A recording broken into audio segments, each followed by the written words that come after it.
And both of our guests, welcome. Well, that's Evie. Now I know. Okay, fine. Oh, You're using a wrong name. Don't worry, we won't tell. she was using this computer last night. Welcome. I kept thinking, I know Evie Ray. I know Evie Ray. Who's Evie Ray? Okay. Anyway, welcome to my designer roundtable. First time live on Facebook, which is less than thrilling, actually. But that's okay. We can say something, fake about politics, and then we'll fit right in. Nice. Here we go. Okay. I am here with some wonderfully, wonderfully talented people who I've had the pleasure of working with, putting on productions. And I wanted to have a round table tonight to sort of, pardon the pun, Donnie, but shed light on on the work that is done behind the scenes and on the stage, but in preparation for doing a complete production. So we have Donnie Jackson up there in the corner, at least as far as I'm concerned. You're up there in the corner. Wonderful lighting designer. In durable lighting. So enjoy that little bit of irony. We have Spencer Richardson, who I've had the pleasure of having had designed my sets for a few shows now, which is always a pleasure. And we have Larry Mura, at some point, again, technical director of Long Beach Playhouse. I'm being positive. Thank you. Who was also designed in several ways, various shows. So it's kind of exciting to have you here. Welcome, everybody. And then, of course, we have Eric and Phyllis, who are, stalwart viewers of the roundtable. So good to have you here. And presumably, I don't know, some people watching this thing. Let's see. Let's just see what's going on out there. Yeah, hey, I don't think anyone's watching, which is great. Okay, so let's talk design. First of all, I'm going to give each of you a chance to just sort of let me know how you got into your field. Because at one point or another, I personally toyed with all of these things, and, I did a little bit of lighting design, did a little bit of set design, actually did a tiny bit of sound design, and all the other stuff, stage managing, realized that I'm not good enough at any of those, so became a director. So let's start with you, Larry, actually. Oh, yes. Okay, great. How did you get into designing theater in general, and then finding your way to what you do now? Yeah, so I went to a very tiny high school, which didn't offer anything in the way of design at all. They had parts you could play in a show, but as far as like backstage crew stuff, there was some crew stuff, but we didn't really have lighting, we didn't really have sound, so we didn't deal much with that in our high school. I got into it really when I got into college, when weirdly enough, I started out as a communication major in school, and got interested in master control, which was basically the operation of the cameras and calling a show. And from there, I was like, I like this, but I don't like the advertisement part of communications. I'm gonna step out of this. So I got into the theater program at Ithaca, and from there, I was in like a general education program, which basically meant we put on our own shows. So they gave us a space, they gave us the access to design sound, lights, and boards and everything that we needed there. So basically it was, all right, you want to do a show? Go ahead, go for it. And that's kind of where I fell in love with design, basically, at that point. Was basically just learning the technology and how it adapted for the shows itself. And it was just really cool to be able to program. I think more than anything else, I just love programming. Yeah. So you're basically a nerd that found your way. Yeah. And okay, cool. Very cool. Yeah. Yeah. Donnie, introduce yourself. What's that? Introduce yourself. Oh, so how did I get into design? Actually, you know what? It was actually 20 years ago this month. Happy anniversary. Something like that. I was a junior in high school, and all of my friends were performers. And I knew I didn't want to do that, but I also wanted to hang out with them. So I just showed up one day to be on tech. And the teacher was like, yeah, we need people to work behind the scenes. And I was always kind of interested in behind the scenes stuff as a kid. I actually wanted to be an animator initially. So anything on like movies or anything behind the scenes, I always watched. But I always went to theater as a kid. So it was always something that was on the entertainment menu. So like a lot of the students that I have now, they don't go to theater, so it's completely new to them, but we always went. So it was something that I knew about, but I hadn't done it until high school. And then I just stuck with it. Our drama teacher's husband was the lighting designer, and I would assist him. So I remember really distinctly one day we were working on a scene that had thunder and lightning at an outdoor party. And he's like, how is there thunder and lightning in the middle of the day? He's like, how am I going to make that read? And I told him the scene is at night. And he's like, oh, the party's at night. And I watched him change the whole thing from a daytime scene to a nighttime scene. And that was the first time I kind of clicked how you sculpt and shape and use tone and color. And then I just was crazy enough to stick with it. So. I love that. Yeah, it's all about bad choices. Good for us. Spencer.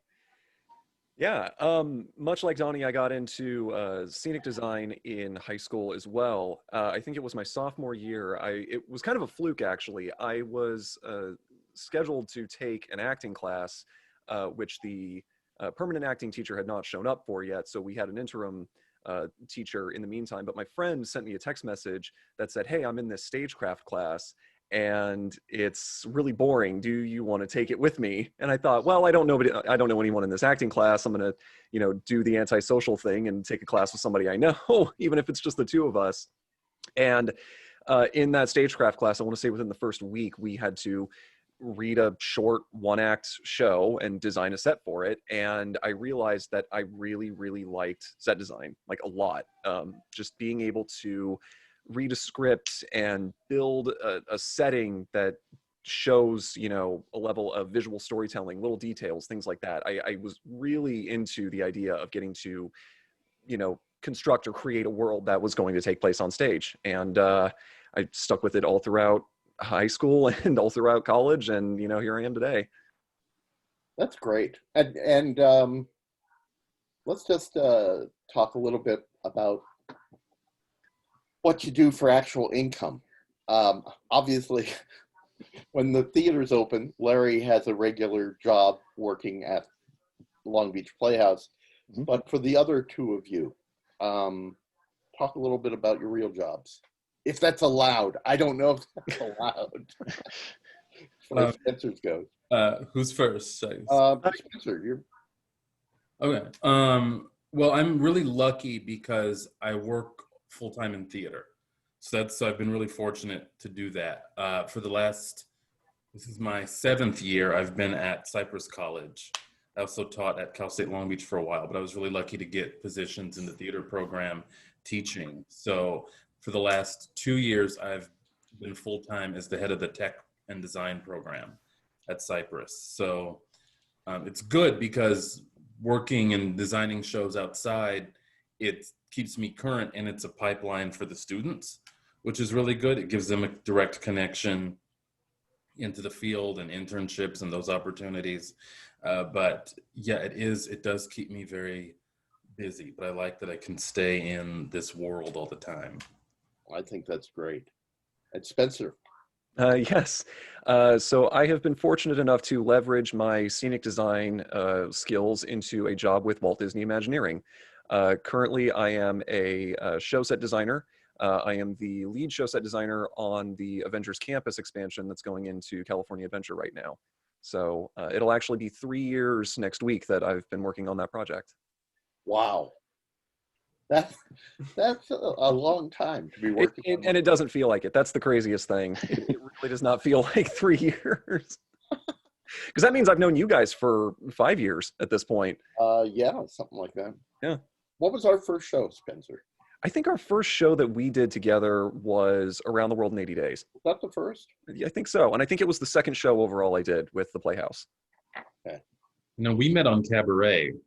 Yeah, Donnie, you and I met on Cabaret, that was a really fun one. Really fun. And Donnie, what was our first show together? That I cannot remember at all.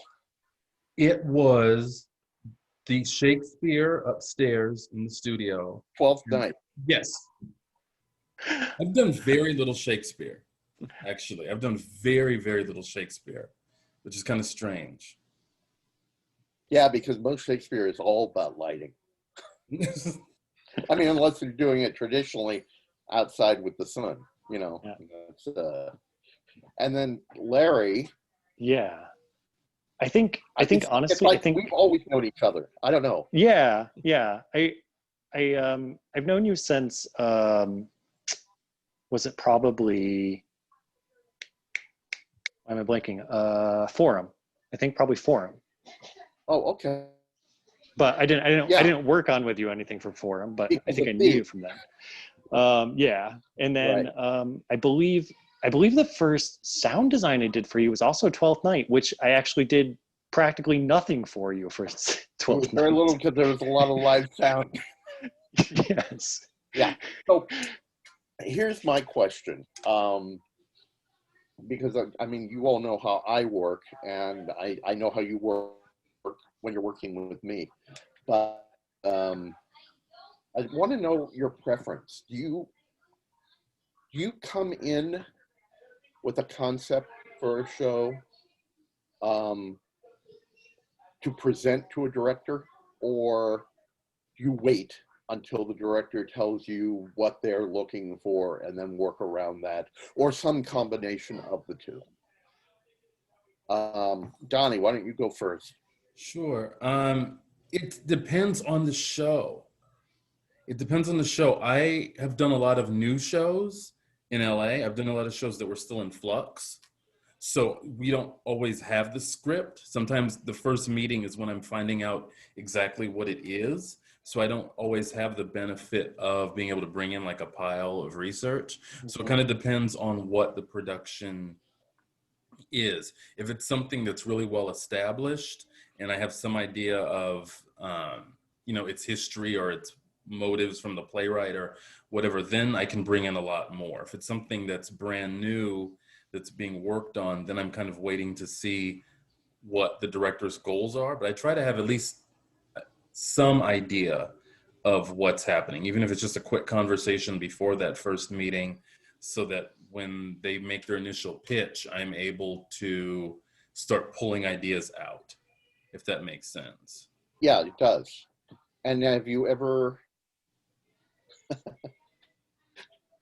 I'll go dark here. Have you ever had the occasion to talk to a director and say, you know, what you're asking for is going to ruin, probably not that bluntly, but have you ever had to fix their concept?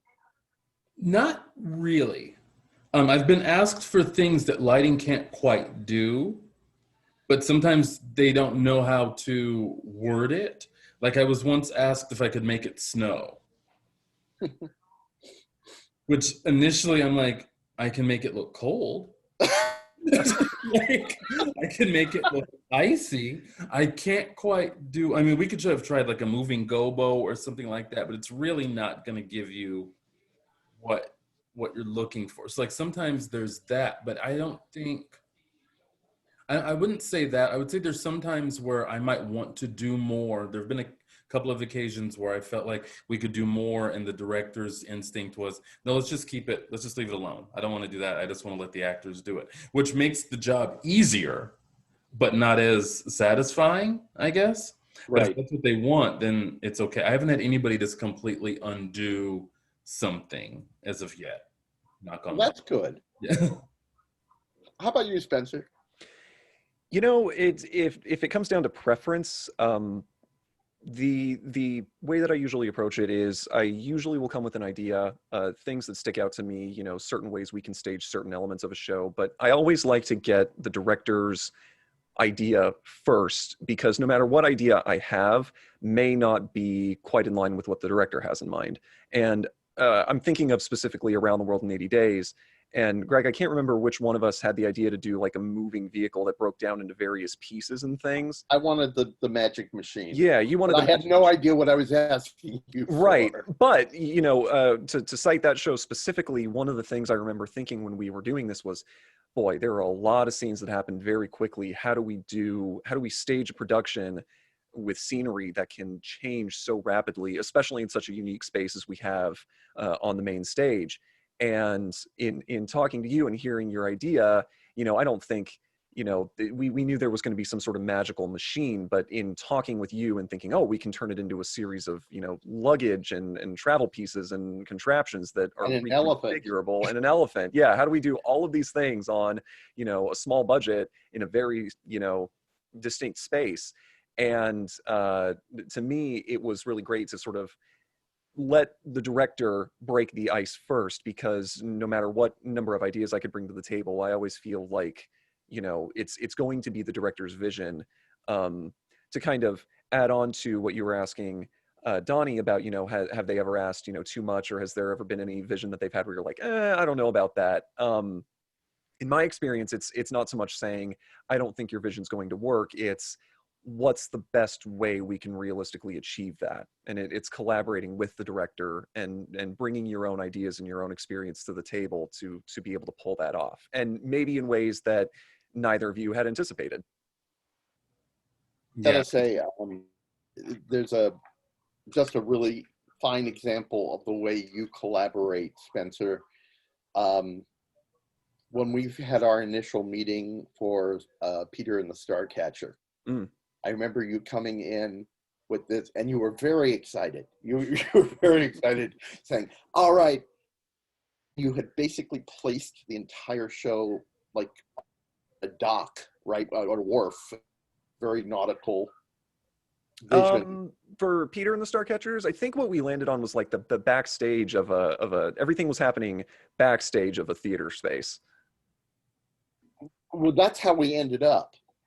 But yeah, I remember us talking, and you had come in with some great drawings and stuff, you know, sketches of this very nautical type look. And I said, this is cool.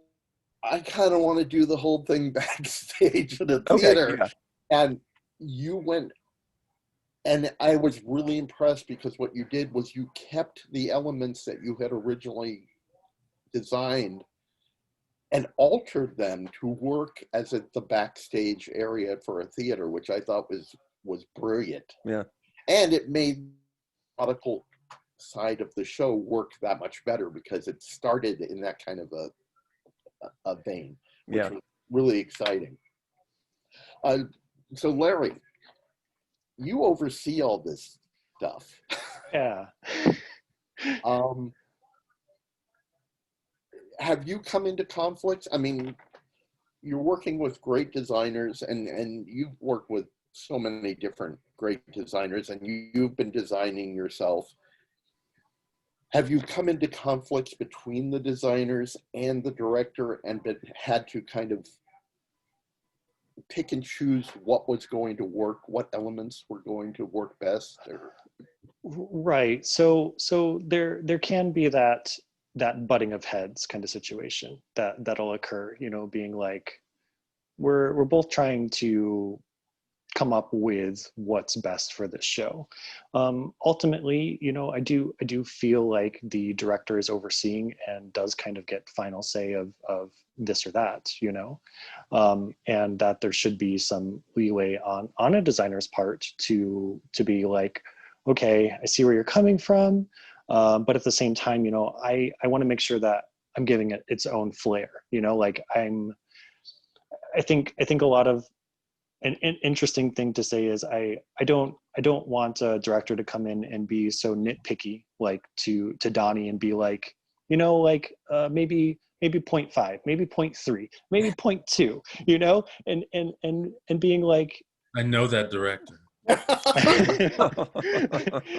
and instead being like, you know, Donnie does such a good job of I think picking out emotion of scene where a director can describe a feeling, and being able to trust your designer to say, get me as close as you can to here, you know.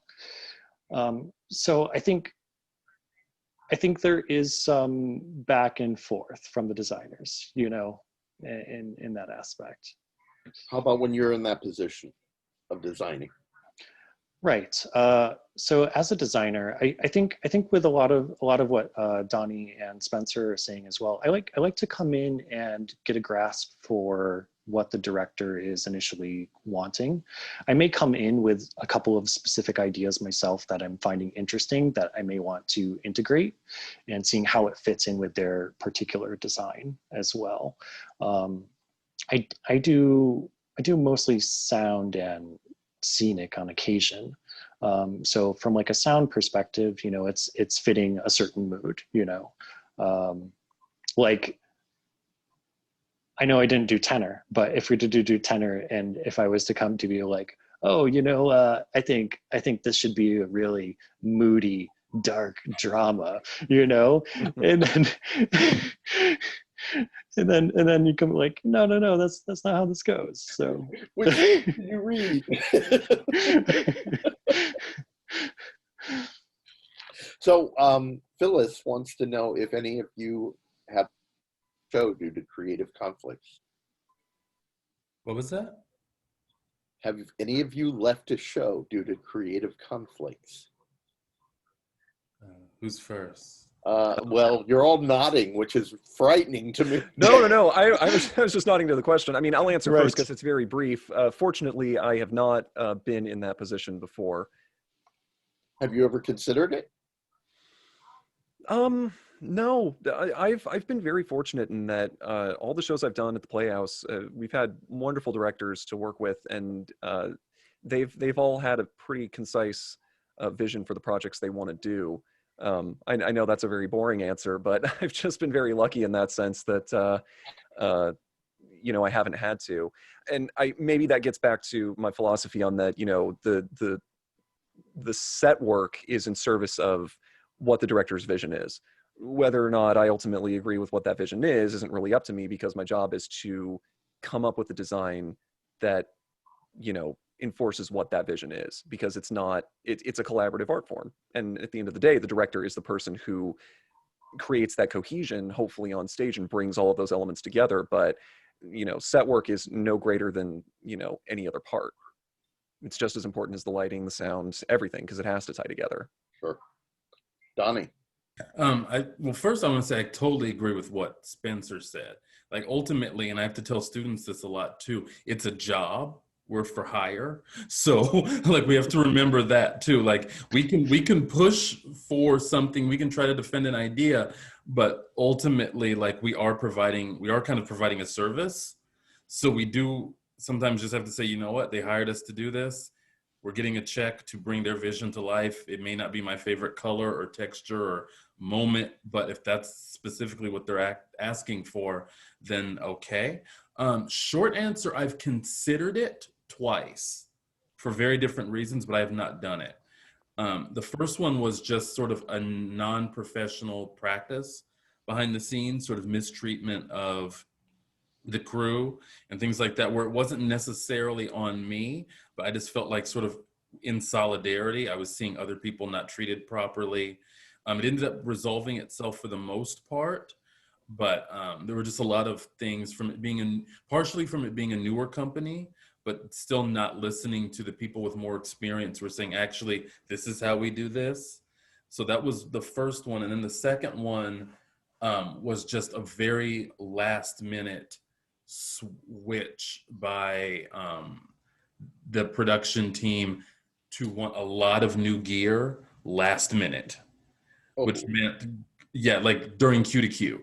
It's like Q to Q, and then by tomorrow we want all of this new gear installed. We don't like how it's going.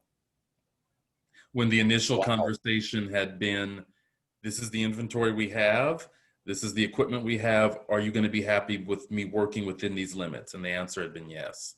So when they weren't, that switch was like, okay, that's a lot of work. I was also moving at the time, so that added some stress to it. So yeah, that was the second time. I stuck with it, but that was very close for me leaving. So did you have to change out the equipment, or did you? We made it happen. Yeah. Pop out of that? No. Did it? I made it work. Yeah. But wow, yeah. You're a patient man. Larry, have you ever? Had to No, leave a show? fortunately enough, I've always been able to work with everyone. You know, as I don't know, a lot of people say, "Oh, Larry's such a nice guy. He's pretty calm and patient." So, you know, I keep it that way. Yeah. You keep it there. I've seen you. I've seen the real Larry sometimes. Yeah. So, I have a question for both, like Spencer and Donnie. Yeah. I guess in regards to that, are you guys ever concerned about feeling like you're releasing something that's subpar that has your name on it, or is that something that you're like, I just don't include that in my resume? You know, that sort of situation. Not because it's of your own doing, but because you feel a director has pushed you into that direction.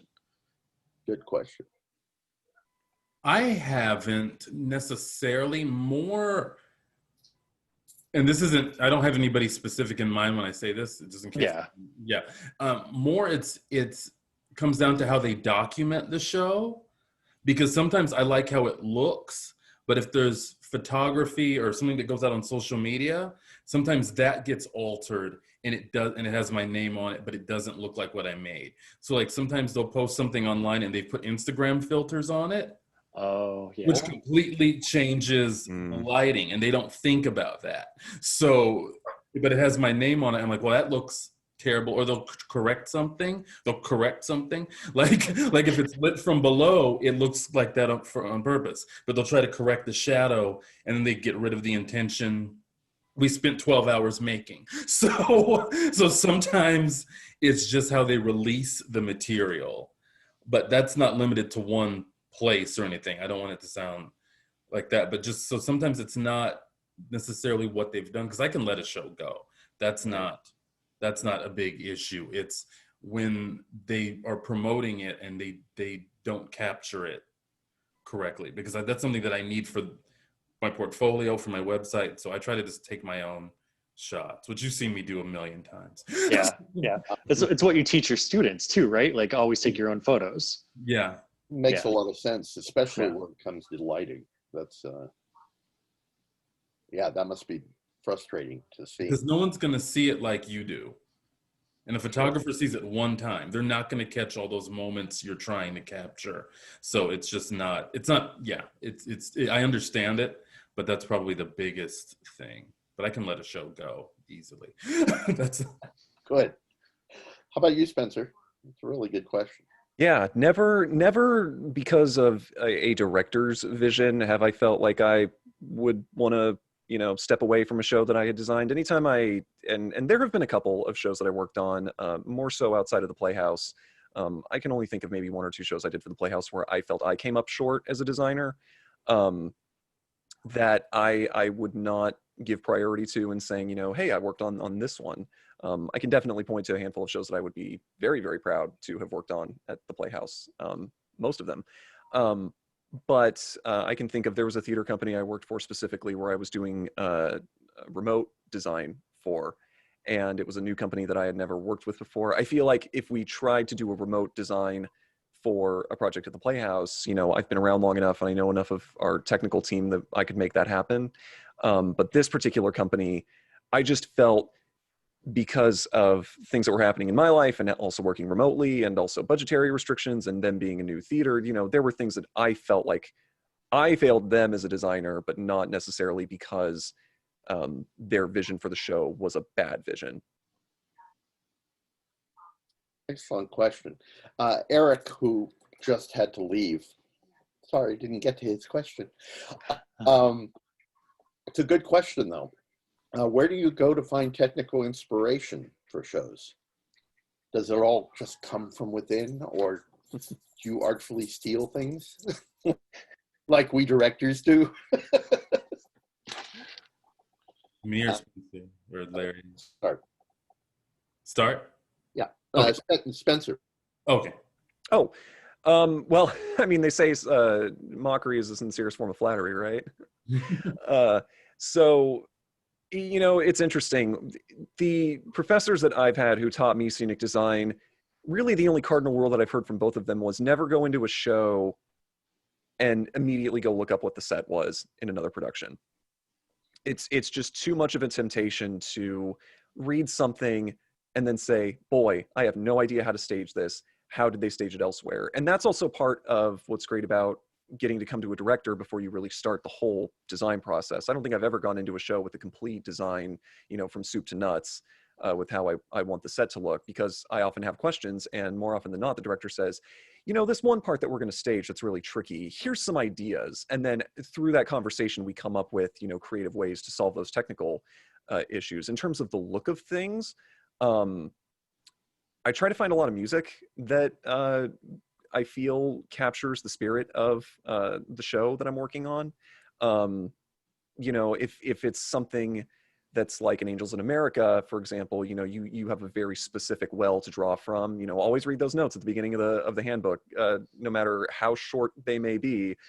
The director and the writer rather, will usually have a pretty distinct idea of what the set should be. And that's always a good jumping off point. Of course, you want to, as a designer, put your own interpretation and your own spin on it. But I know for sure one of the things I don't do is to directly look at how that production has been staged in the past. One of the things my college professor shared with me when I was a budding scenic designer, which I thought was always really cool and helpful, was you've got something that he referred to as your bucket of knowledge. And you're always adding to the bucket in your day-to-day life. You're making observations around you. You're looking at the places that you go, things that you see. And whenever you make a note of an interesting design feature, be it an architecture or anything else, you add that to the bucket and you draw from that, in later things. Around the World in 80 Days, for example, big Jules Verne show. So where's a great place to start? I was looking at stuff they did for Tokyo Disney Sea. Are you all there? Yeah. Yeah. Am I the only one that froze? Oh, maybe. We didn't realize you froze. Yeah. You look so attentive. Yeah. Right? I think did we lose Greg? We may have. Uh-oh. Well, just to put a pin in it, for that particular show, Tokyo Disney Sea was a big influence because the Imagineers did a really great job pulling on that fantasy, science fantasy look. And even if it just came down to borrowing simple form language and colors, that was a big jumping off point for that show.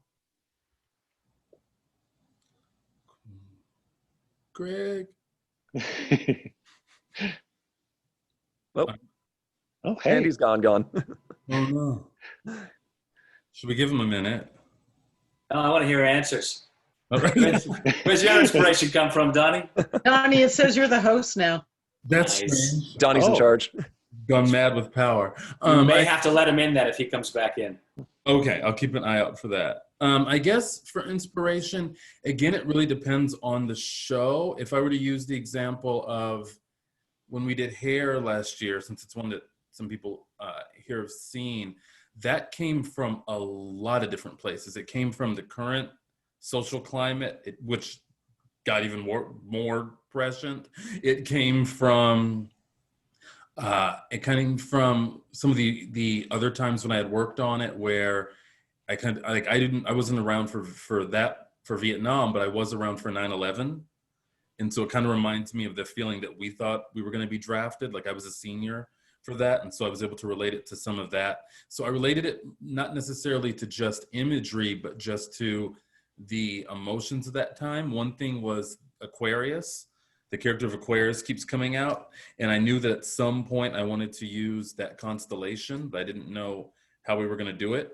And then they had this flashlight dance. And the director said, "Do you have any ideas for it?" And I was like, "No, I figured the choreographer would do that and I would just butt out of it." And but they asked for my input anyway. And I said, what if the flashlights aligned to make the Aquarius symbol when they're summoning that character? And so I was able to work it in, but I never knew how I was going to work that in. I just kind of had that initial instinct. So sometimes it works just through certain words or phrases. And then other time there's a distinct visual element. But like another one I guess I would say is maybe when we did Raisin in the Sun, and I'm looking for these images online and in books of families in the 50s when I could have just called my aunt. And they ended up using my grandpa's photo on the set as the grandfather in the show, because I had these images that my aunt found of these families in these areas, and I was like, it was right there. So instead of looking out, there was stuff nearby. So it just really depends on the show. That's great. Nice.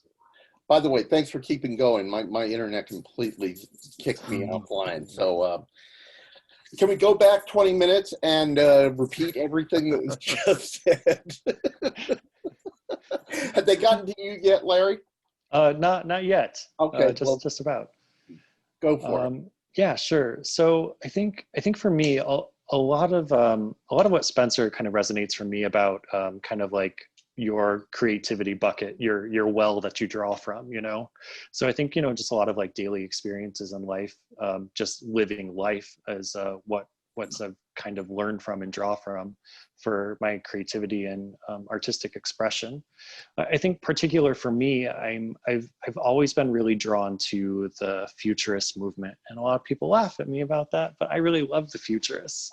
I love that they break things down to kind of a base emotional level where you have something that everyone can relate to. So just for instance, you know, like if you were to say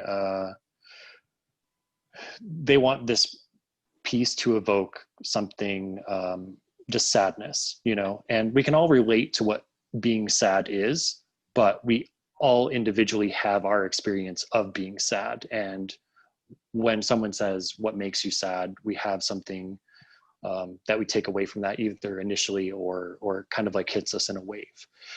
So that's kind of where I come from. I want to break something down to just kind of like a single base emotion and then work my way out from there. Let the audience take away from it their own experiences that they've lived through their life and kind of draw that out. That's great. So let's talk Larry as a set designer. Yeah. Since it's fresh in my mind, I would love you to share our experience trying to do the impossible. Just to let everyone else know, Larry designed my set for Noises Off on the thrust stage of Long Beach Playhouse. When I first talked to Sean Gray about doing the show, I said, you know, we always said it was impossible to do, but we've done things that now that have seemed impossible to do. Let's give it a shot. And he said he talked to Larry. And I thought, okay, good. I sounded really brave. And now Larry will tell them it can't be done. And then Larry screwed me and said, yeah, I want to do that. And we came into the first meeting together to talk about the set and kind of looked at each other and said, Yeah. What were you thinking? Together. So, Yes. yeah, why don't you share a little bit about that process? Because I think that was very different for all of us. Yeah, you know, because I think Noises Off required so much of the set that we had to figure out architecturally how this was going to go in the space. I think first it was deciding space. How is this going to fit in here? And then a discussion of style after that, to just make sure that it functioned. It was like Because looking that was, at the needs of the set and saying, do we really need this part? Do we really need this part? And for the most part, amazingly, we said yes to pretty much everything. yeah. And it was, how many doors did we actually end up on that set? Right. It was, We put one into one of the stairways, right. which was very cool. So we had a front door, a mezzanine bath, a closet, a bedroom, and then like an attic as well, an attic space. Yeah. So that's certainly probably the most doors we put on that set, and then having to flip everything as well. Right. and the flipping, I remember we had a meeting with Kaisa and Fee, who also threw in ideas, thank God, and basically said, okay, how many pieces can we break this into, and how would they fit together? It was like a ridiculous puzzle. Yeah, essentially it felt like basically what we were doing is like, all right, we're gonna have a certain amount of building blocks, and we're gonna see how these Jenga together, and then is it possible to slide these under the beam? Are we gonna be able to rotate this? And just figuring out how all the pieces came apart and then put together again. A lot of it was done, like a lot of it I designed out as much as I could in the space, knowing how tall everything was gonna be, how wide everything was going to be, but the actual like break points and figuring out how things were going to join together, but also be able to be quickly taken apart, rejoined together, and be secure for everyone to be on and off again, was more or less, kind of trial and error at that point of figuring out, like, is this quick enough? Okay, this is quick enough, but is it secure enough? Sort of situation. Yeah, it was exciting. It was exciting to do. Very much in the same way, Spencer, as 80 Days was. When you came up with the projections and aside from the machine, just all of the things that we were going to be able to use and open and move through, and it turned into something that I don't think, as the director, I had the concept of being able to do before you started working your magic. And for that show, Spencer also, aside from physically designing the set, also came up with the projections, which were gorgeous. Yeah, that was a fun little research project, because I think what we ended up using, we were talking about bucket of knowledge and drawing from previous experiences when approaching design. I think for the first 3 or 4 shows I worked on for the Playhouse all involved projection in one sense or another, because Psycho Beach Party was the first one I did, where we had a lot of action happening, but a lot of different settings at the same time in a very small space. And it's an effective way to quickly change your backdrop, for sure. But I think for 80 Days, what we ended up going with was I had to find vintage plates of all these different etchings of all these different locations, which remarkably, I think we managed to find one for each and every one of them. Absolutely. And then throw them up on there. But I think we also did something that involved some mild animation too. We did sort of like a travelogue type. The travelogue map. Yeah. That was fun. Yeah, that was a really fun one. Absolutely. Here's a question from our audience. Michael wants to know if you prefer minimalist or detailed sets. And do you prefer realist or abstract? I'm going to let anyone jump in. Oh, man. And I think that can also be translated to lighting. Do you like the lighting to be natural? Do you like the vivid colors instead? Just jump in. I like a lot on stage because it gives me things to play with. something that I run in with that's I understand why it happens because of budgets, but something that's very difficult is when a director says, we need to create the world with light. Well, I need a world to light. so you've got to give me something for the light to hit. Or, it's not going to look like much. I can't make, an empty room and a black curtain everything. So I like to have a lot on stage. But not every show needs it, but I do like it because it gives me something to work from. One of the challenges that it reminds me of is like dance. With dance, it's very tricky because there's no script. I just have to Right. I have to figure out what emotion this is, what this story is doing, and then 5 minutes later and we're in another one. So when we talk about, like Spencer says, that bank you have of ideas, that's when I use that as in dance, because it's like, here's one, here's one, here's one, here's a look, here's a concept, and you have to just knock them out really quickly. As far as realism or more stylized, I tend to like more realistic plays as an audience member, but I tend to almost never get them as a designer. So Interesting. I tend to get mostly, I don't want to sound pretentious, like I have a reputation creatively. I don't think anybody's paying attention to what I'm doing, but I do have a history of doing really dark, sad shows. And so it's been, it's kind of, it makes it difficult to, because it's made me very good at that. I feel like I'm really confident in those. And then when it's just like lights up, lights down comedy, I'm like,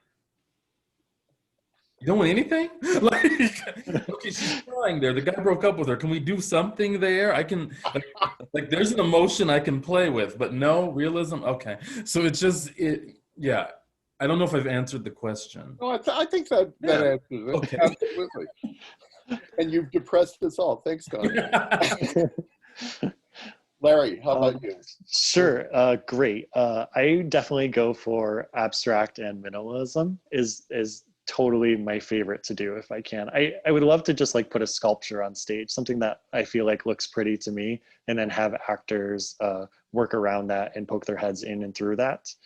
And I'm excited because this question makes me bring up one of like my most favorite things I've seen was at the Edinburgh Fringe Festival. It was a play, Andromache. It was done in German, and it was basically this small ledge that all the actors walked on. Everyone was on this lip of the stage, and then in front of them was just a whole bunch of broken glass bottles, and their movement was so limited and stylized, and they were stuck on this ledge, but there was always this feeling of danger, that all of these broken bottles below them were just waiting to catch their fall, basically. So I just really love that, Did they and have that's always something coming. behind them? Were they being forced to walk the ledge of the apron?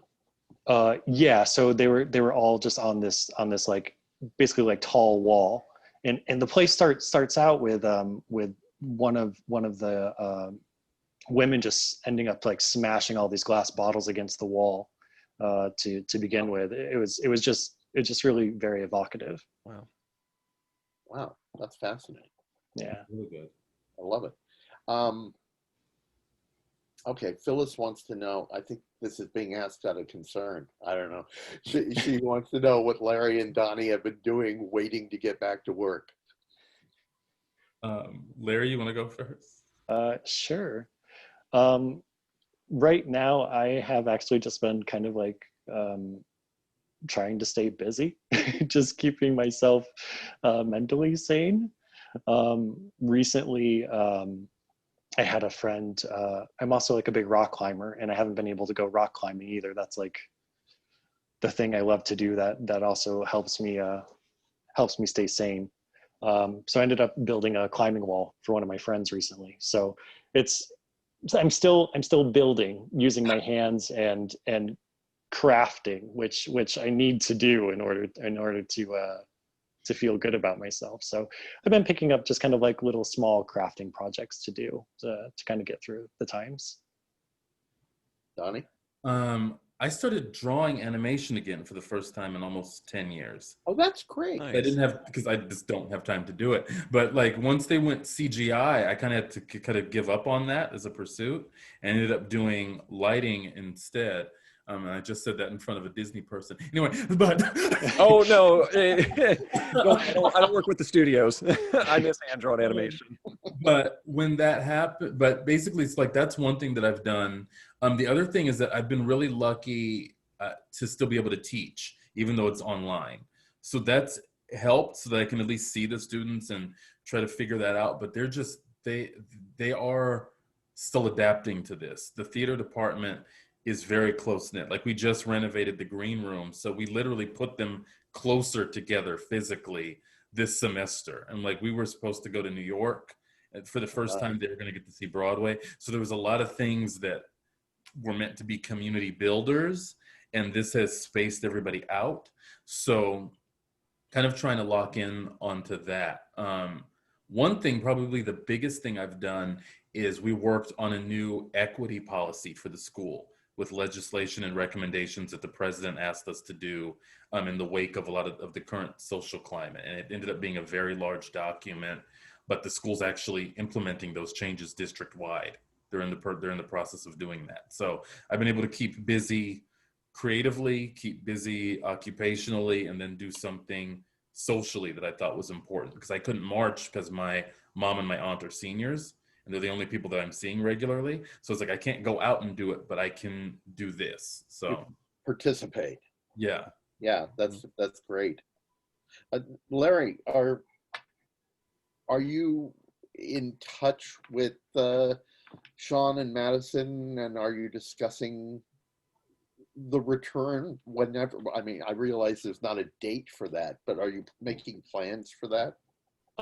So only on a friend basis. I'm actually not allowed to do any Playhouse business right now. Oh, right, because you're furloughed. Yes, exactly. So I'm technically not allowed to do any sort of business with the Playhouse. That must be frustrating. Yeah, it's really frustrating. It's a really nice shop. Yes. I could be doing so many things right now. I'm like, there's so much maintenance. There's so much downtime right now. I would love to be in there ripping up the main stage floors right now and putting down a new floor. I would love that. I bet. I bet. Yeah. All right. Well, we are getting close to the end of this, and I wanted to give you all enough time to answer my final overwhelming question. Because when it comes right down to it, the three of you are experts in collaboration. And I really wanted to end talking about just collaboration, period. Whether it's in the role of a designer, in something else you're doing, how do you make it work? How do you make it a successful premise that you are going into a project as a collaborator and you are equal and valuable and you make the entire collaboration work? Because I got to say, all of you do that better than anyone. So Spencer, Yeah. on my screen, you're lit up, so I'm going to let you talk first. You know, that's a great question, and I think we've all kind of answered it in the various questions we've given tonight. You know, when we were answering the question about do we prefer practical or abstract scenery, Donnie and Larry, you both gave great answers that I think point to why we love collaboration to begin with. Just sort of in a general sense, the way that I look at it is, the theater arts you tend to see the dividing line drawn between technical and performance, but one hand washes the other, right? Because without a set, you're doing performance art, and without performers, you're doing installation art. It's when it comes together that you create something completely different and unique. You know, Donnie, you were talking about how you prefer practical scenery because when a director asks you to just create a space with light, that's very hard to do when you don't have a lot of things to light, right? And therein lies, you know, the great relationship you have with a scenic designer. I remember when we were working on Cabaret, it was one of those shows where at first I started off thinking, oh man, this is such minimal scenery. I've I've failed as a designer because I felt like I had not captured the mood that we were going for. And then when I saw it under lights for the first time, completely changed how I felt about the design of the show. You were able to do things with that scenery and lights that I was just not even thinking about at that point, and came out amazing. But to your point, Larry, you said that you really like having a minimal set where the actors do something amazing with their presence and their ability to fill a stage. It's really a case of no individual is greater than the sum of all the parts. We all have to come together, and we all have to bring our unique talents, but also you have to find a community of designers and performers who understand that. And I think the Playhouse has been one of the best places I've ever worked with that understands that in every facet of what they do. Well said. Donnie, what can you add? I was actually going to use Cabaret as an example myself, because that set gave me so much to work with. The sign lit up, the tables lit up. We had like the whole rim around the stage lit up. So those are all things that I can isolate or play with in order to create a different look, which in a musical you definitely need. I think the most concise way I could answer this question, I tell my students collaboration equals communication. I need to know what the director is trying to achieve, what costumes are trying to achieve, what setting, sound, projections. If I knew what everyone else is trying to achieve, then my job becomes, how do I make them look good? When you make the other designers look good, I feel like you're making yourself look good. When that costume sparkles as much as it can or looks as creepy and ugly as it can look, whatever the goal is, then I've done my job for it. And sort of the same thing with the set. So like, what is the end point? Whatever I can do to make that happen or solve any confusion in the script, like what can light provide? It's like so kind of those two basic things, making them look good and then solving the stuff that's not necessarily verbalized, but the audience won't understand if the mood and time of day and location isn't set visually. Perfect. Larry? Sure. Let's pile on to Cabaret. I think this is excellent. So I was going to say in particular what I really liked about Cabaret, and this is from maybe even a technical director standpoint, was doing those marquee lights, right? This is a big crossover between scenic and lights, and also for me being the master carpenter, building the marquee sign as well. It's getting everyone together on the same page and being like, yes, this is going to be awesome. Maybe I don't understand exactly how all of this is going to come together, but I know it's going to be awesome because everyone wants to do their best on it. And I think that's a big point of order too, is feeling like everyone's on your team, everyone's on the same page of creating the best production that you can with the resources that are available to you, the resources and time that are available to you. I feel as a technical director, and I think coming up on Angels in America, we were having this discussion as well about what can we accomplish in the time frame that we have as far as scenic and lighting goes, about putting together a set. I'm not going to talk about it because I'm hoping we're still going to be able to do this set in the future, and it's going to be really rad. But it's for me, I think knowing that everyone's on the same team, everyone is expecting to put on a good show. No one's there to tank their own show. Hopefully not. Yeah. Well, I would like to say definitively, and being recorded, that working with you three gentlemen has always improved the product of my productions. And aside from the final product that the audience gets to see, I can definitively say that seeing your work added to what we have been working on in rehearsal always gives that boost to the performances. You have added so much to my shows. And so on record, if I haven't thanked the three of you enough, thank you. And I look forward to working together with you again. Absolutely. Thank In you. many, Yeah. Thank for you, many Greg. reasons. Likewise. Yeah. So thank you for being here tonight. Thank you all for joining me, and thanks for hanging in when I didn't. And we will be meeting again next week on Sunday night. Who knows what we'll be talking about at this point, but we will be getting together, and we'll be going live again, because that actually seems to have worked on Facebook, which is really kind of cool. Thank you, guys. It's been a pleasure. I miss all of you. I cannot tell you how much I miss you. And thanks, everybody, for joining us. Take care of yourselves. Yeah. Thank you, guys. Thank you, Greg. Bye, guys. Thank you. Bye. Bye.